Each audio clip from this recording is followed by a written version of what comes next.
dalam keterangan surat Ali Imran ayat 164, Allah Subhanahu wa taala berfirman, A'udzubillahi minasyaitonir rajim.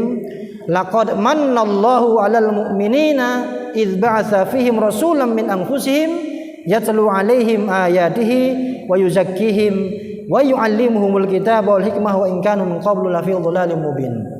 Di dalam ayat ini Allah Subhanahu wa taala menyampaikan laqad mannallahu 'alal mu'minina. Allah Subhanahu wa taala memberikan anugerah terbesar, anugerah yang luar biasa kepada orang-orang yang beriman. Idz ba'atsa fihim rasulan, yaitu ketika Allah Subhanahu wa taala mengutus manusia yang bernama Muhammad sebagai utusannya untuk menyampaikan risalah kepada kita sebagai umat Islam, umat yang terakhir di antara umat yang diciptakan oleh Allah Subhanahu wa taala. Idz ba'atsa fihim rasulan min anfusihim.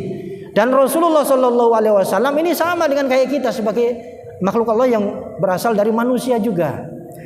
Yatlu alaihim ayati, tugasnya adalah untuk menyampaikan ayat-ayat Allah, tanda-tanda kebesaran Allah Subhanahu wa taala. Jadi ayat itu ada namanya ayat Qur'aniyah, ada ayat kauniyah, ada tanda-tanda yang ada dalam Al-Qur'an, tanda-tanda kebesaran Allah, ada juga kauniyah, tanda-tanda alam. Adanya alam yang diciptakan oleh Allah ini menunjukkan bahwasanya ada yang menciptakan. Adanya dunia ini berarti bukti bahwasanya dunia ini ada yang menciptakan. Adanya kita ini berarti adanya yang menciptakan. Makanya ayat itu juga diartikan sebagai tanda-tanda bahwasanya Allah Subhanahu wa taala adalah pencipta dari semua yang ada di alam raya ini.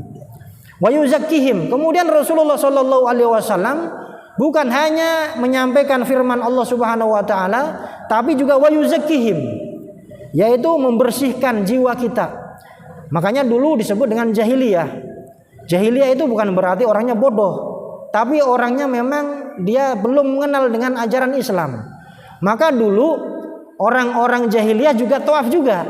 Cuma tawafnya itu mereka dengan telanjang. Maka ketika Islam datang, ya diajarkan bahwasanya kita harus menutup aurat. Ada aurat yang ditutup bagi laki-laki, ada aurat yang ditutup bagi perempuan. Nah, ini diajarkan dalam Islam.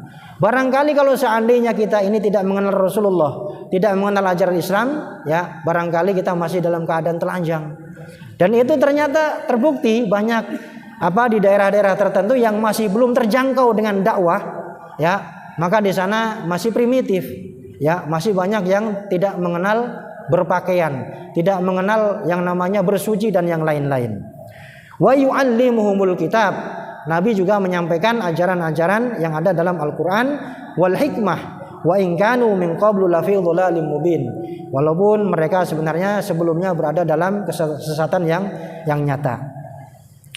Jadi Rasulullah Shallallahu Alaihi Wasallam ini adalah anugerah yang besar dan nikmat yang paling besar yang Allah berikan kepada kita. Makanya nanti disampaikan laqad mannallahu 'alal mu'minin, ya, bahwasanya Allah memberikan anugerah yang besar kepada orang-orang yang beriman, yaitu dengan diutusnya Rasulullah sallallahu alaihi wasallam.